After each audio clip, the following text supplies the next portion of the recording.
इसलिए निधिध्यासन बहुत जरूरी है। बड़ी ये सूक्ष्म होती है वासना,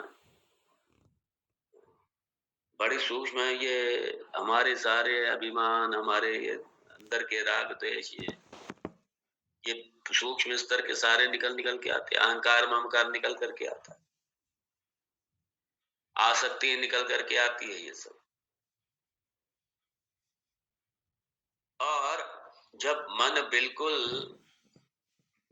जब निष्क्रिय हो जाएगा, सचेत मन जो है, ये जब निष्क्रिय हो जाएगा और अचेतन मन जब निकल करके सामने आएगा, क्योंकि अचेतन मन आता ही तभी है जब चेतन मन निष्क्रिय होता है, तभी अचेतन मन, जिसे हम सबकॉन्शियस माइंड कहते हैं, अनकॉन्शियस माइंड कहते हैं, तभी ये निकल करके आता है।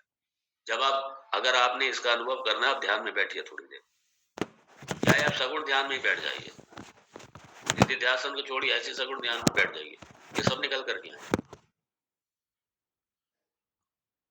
इसलिए अचेतन मन जागृत हो जाता है, और अचेतन मन की जितनी समस्याएं हैं, राग द्वेष और ये सारे हर्ट गिल्ट, ये सब निकल करके आता है। इसलिए 5 मिनट आदमी ध्यान से नहीं बैठ पाता, मानो चार्ट होता, भाग जाता है, बाहर निकल जाते हैं। इसलिए कई बार आदमी ध्यान में तो बैठता है, थोड़ी देर नहीं झेल पाता, भागता है, बाहर भागता है। अचेतन मन की सारी समस्याएं सामने आ जाती। वाइफ ने क्या कहा था, पति ने क्या कहा था, उसने क्या कहा था, इसने क्या कहा था, उसने ऐसा क्यों, उसने वैसा क्यों, ये सब निकल करके आता है। ये सारा अंदर का कचरा निकल करके आता है।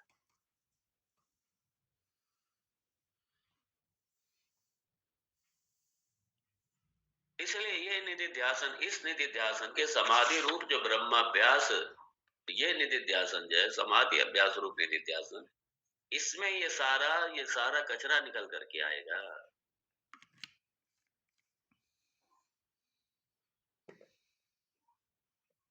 और इसका लक्षण एक और बता रहा हूं।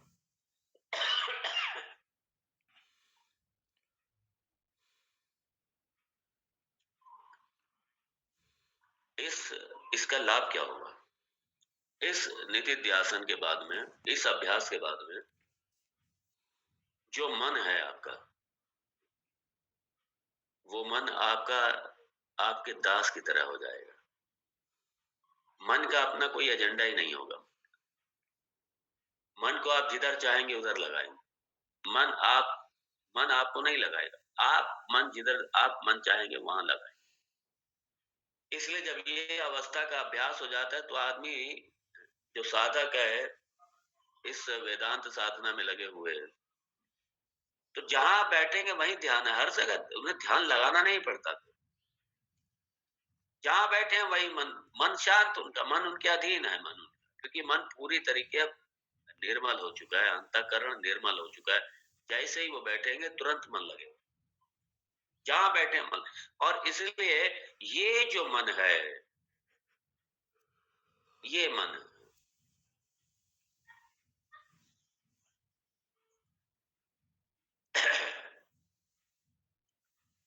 जहां जहां मन जाएगा वहीं वहीं समाधि है। ये समाधि की अवस्था, ये अभ्यास रूप। मन का अपना सब खत्म हो गया, मन का कुछ बचा ही नहीं, मन आपके अधीन हो गया। यत्र यत्र मनो जाति तत्र तत्र समाधया। क्यों? क्योंकि मन का कोई विषय नहीं है, मन पूरी तरीके ब्रह्म में ही अवस्थित रहने वाला बन गया। मन का जगत का कोई विषय नहीं रहा मन के अंदर, निर्विषय हो गया मन, निर्विषय हो गया मन पूरी तरह से। मन का विषय समाप्त हो गया मन के साथ, मन का कोई विषय बचा ही नहीं। क्यों विषय नहीं बचा? क्योंकि मन ब्रह्माभ्यास में रहने वाला मन, अहम ब्रह्मास्मि, अहम पूर्ण, मैं ही पूर्ण हूं, मन इस अवस्था में रहने वाला है। इसलिए अब मन कौन सा विषय चाहेगा? कोई विषय नहीं चाहेगा। ना अहंकार रहेगा, ना ममकार रहेगा, ना विषय रहेंगे, सारी सीमाएं समाप्त हो गई। निर्विषयम ही मनः, ये समम ब्रह्म। मन जहां जहां जाएगा वहां वहां समाधि, वहां वहां ब्रह्म, कुछ है ही नहीं, मन के विषय समाप्त। इसलिए ये निधिध्यासन बहुत आवश्यक है।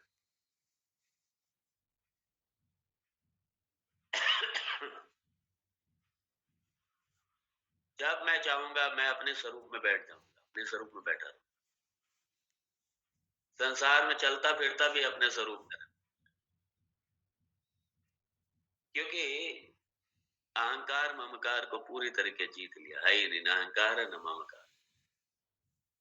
मन अपने स्वरूप में रहने, मन का कोई विषय नहीं रहा। मन से संसार समाप्त हो गया, असंग हो गया संसार से।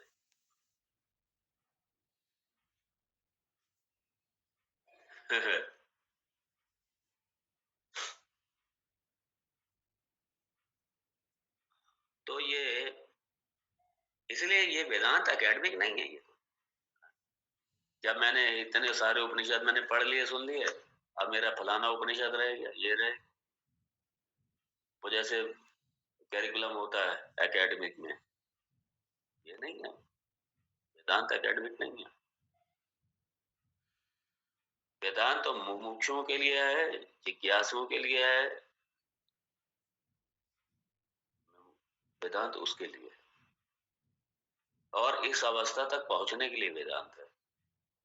वेदांत खाली टॉक करने के लिए नहीं है, टॉक देने के लिए। एक कोई सज्जन थे, आए थे जर्मनी से गुरुजी के पास। उस समय की पुरानी बात है, गुरुजी ऋषिकेश में रहते थे और गंगा जी के तट पे अपनी पर्णकुटी बना के रहते थे। तो खुशबू तो छुपती नहीं है, खुशबू तो फैलती है। और वो गीता के बारे में सुन रखा था, उनकी बड़ी इच्छा थी गीता सीखने की, गीता सीखते। गुरु जी के पास आए सुन सुना कर। गुरु जी से बोले बस हमको बस आप 10 टॉक दे दीजिए, बस हमको आप 10 गीता के ऊपर टॉक दे दीजिए, 10 प्रवचन दे दीजिए। उन्होंने कहा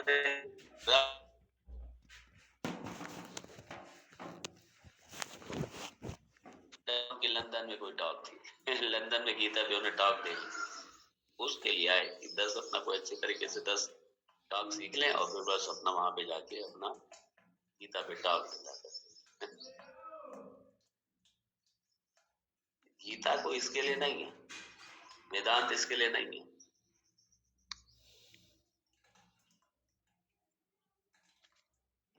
तो भगवान यहाँ पे कह रहे हैं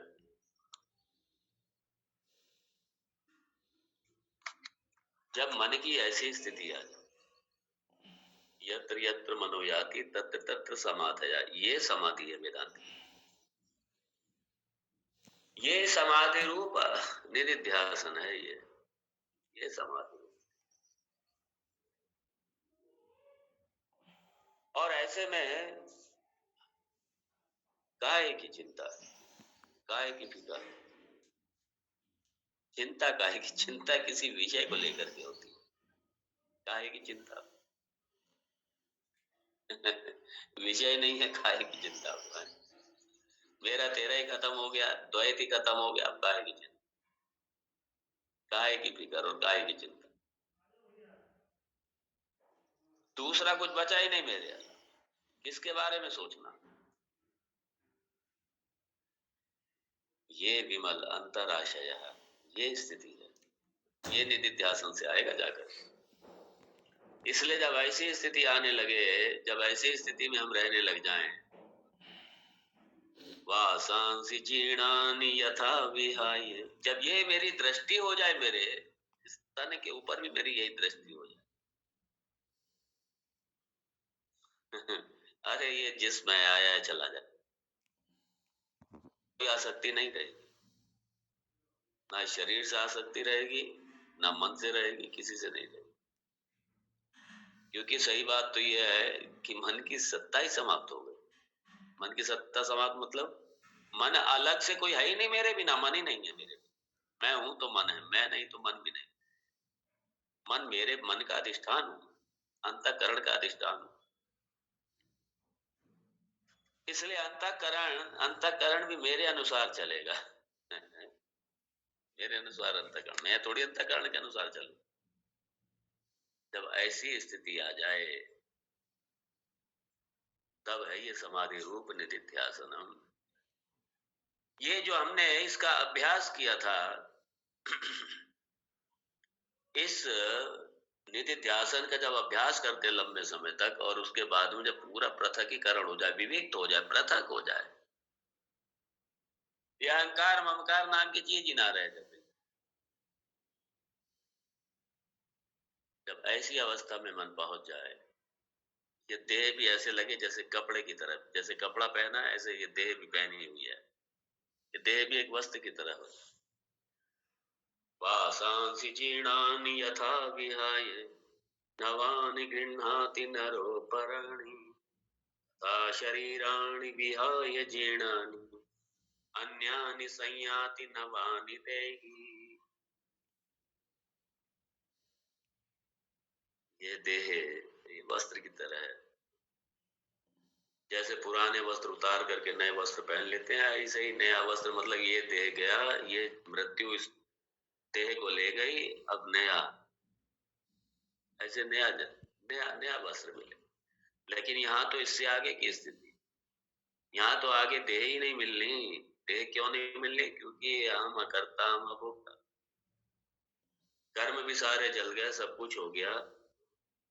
जो कर्म देह का जो मूल था कर्म वही जल गया, तो अब देह मिलनी किसको? काहे को देह मिलनी और क्यों मिलनी देह? और देह लेके हम करेंगे भी क्या? काम काम फिर पहले तो जननी को कष्ट दो, फिर अपने आप को कष्ट दो। इसलिए जन्म जो है ये कष्ट प्रधान, इसलिए जन्म कष्ट प्रधान है, दुख प्रधान है। जन्म गर्भवास अपने आप में दुख, दुख से भरा हुआ, पीड़ा से भरा हुआ। मेरे लिए नहीं, मेरी जननी के लिए। इसलिए रोते हुए आओ रोते हुए आओ, और सब बड़े हंसते खुश होते हैं। क्यों? कि हम तो फंसे हुए हैं, चलो चलो ये भी आ गया, हम अकेले फंसे हुए नहीं, ये भी आगे फंसा है।